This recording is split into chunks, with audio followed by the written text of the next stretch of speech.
Taigi čia parodysim, kaip išvengti tam tikrų klaidų, apskaičiuojant tūrį su XPath programa.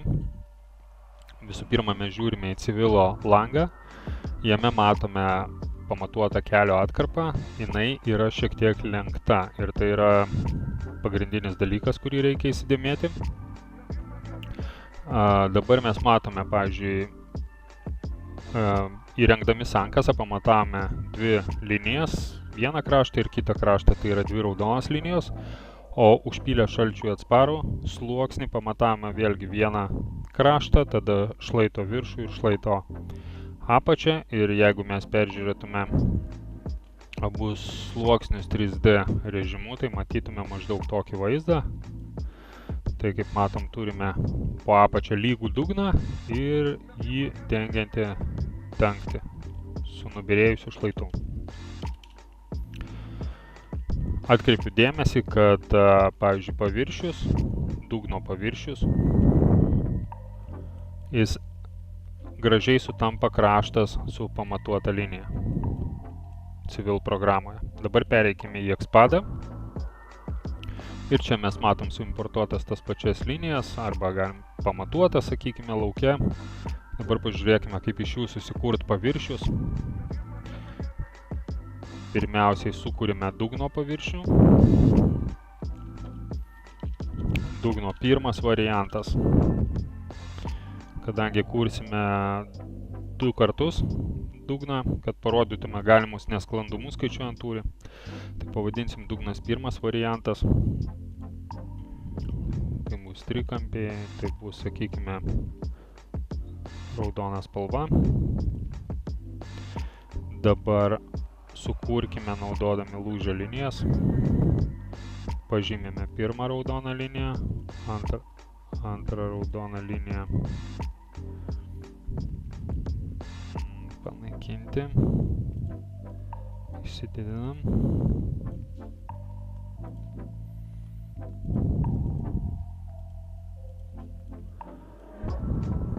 Spaudžiam OK. Taigi parinktos dvi lūžio linijos. Spaudžiam saugoti, iškart parodomas sukurtas paviršius. Ir čia reikia atkreipti dėmesį į vieną dalyką. Jūs matot, kad programa prigeneravo trikampių.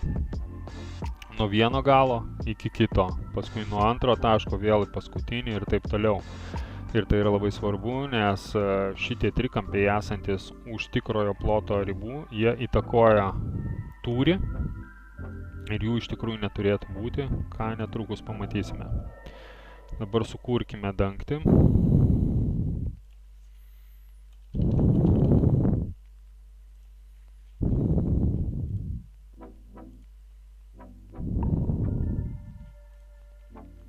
Vėlgi parenkam lūžio linijas. Šį kartą parinksim žalias linijas.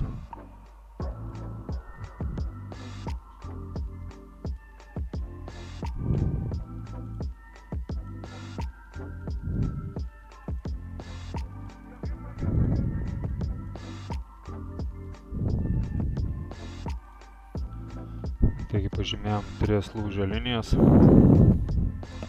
Ir matom, analogiškai reiškia irgi linijos yra sugeneruojamos už to paviršiaus ribų.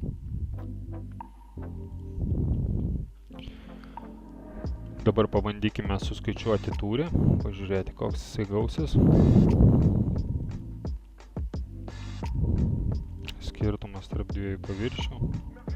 Ir, kaip matote, skaičiuojama paviršių susikirtimo ribose. Pirmas variantas dugnas, antras variantas, antras paviršius dangtis. Spaudžiam toliau.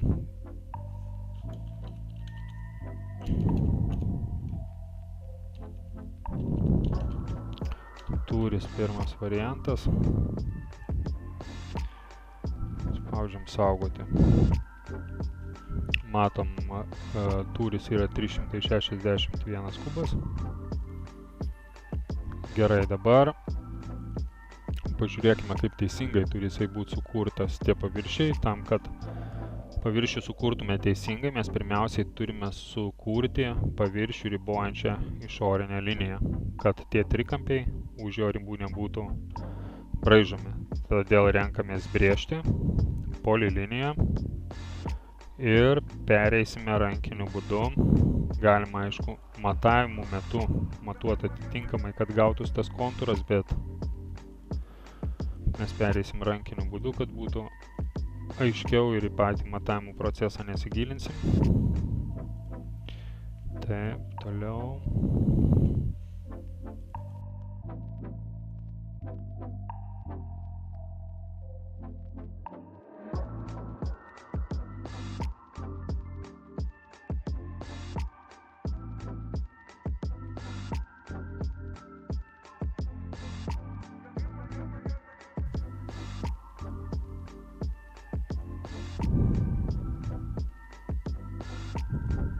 Ir užbaigėme viską spausdami mygtuką uždaryti. Štai matėm, nusibrėžė liniją. Jeigu mes dabar spustelsime, tai mums pasižymės linija. Štai ji sutampa su sluoksnio ribomis, taip, dugno. Dabar mes neturime galimybės redaguoti vieną kartą jau sukurto paviršiaus, todėl mes turime sukurti antrą paviršių. Spaudžiam pridėti. Dugnas, antras variantas.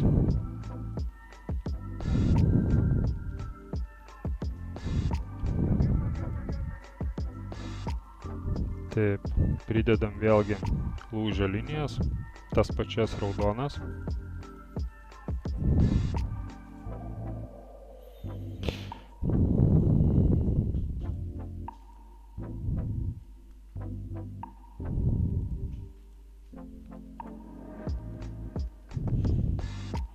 Ir dabar pridedame ribos, kad pridėtume ribą.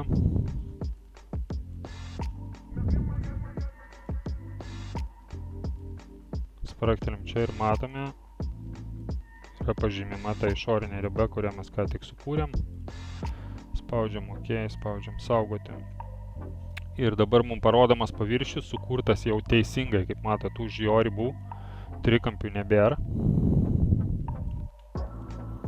Ir dabar galime suskaičiuoti antrą tūrio variantą.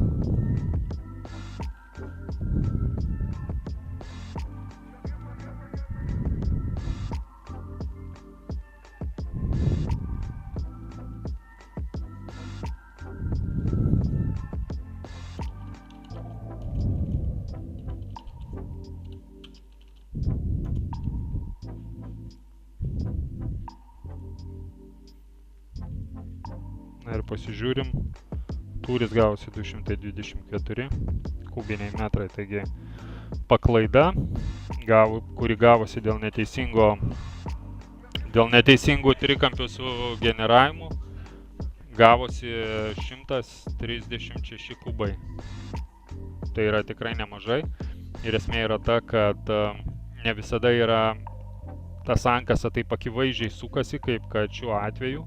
Ir tie trikampiai ne visada taip akivaizdžiai matosi, kad jie yra sugeneruoti. Todėl reikėtų tiesiog žinoti šitą taisyklę, kad reikia būtinai naudoti išorinę ribą arba tiesiog perduoti tūrių skaičiavimą geodezininkams. Tai toks būtų trumpas tūrių skaičiavimo demonstravimas.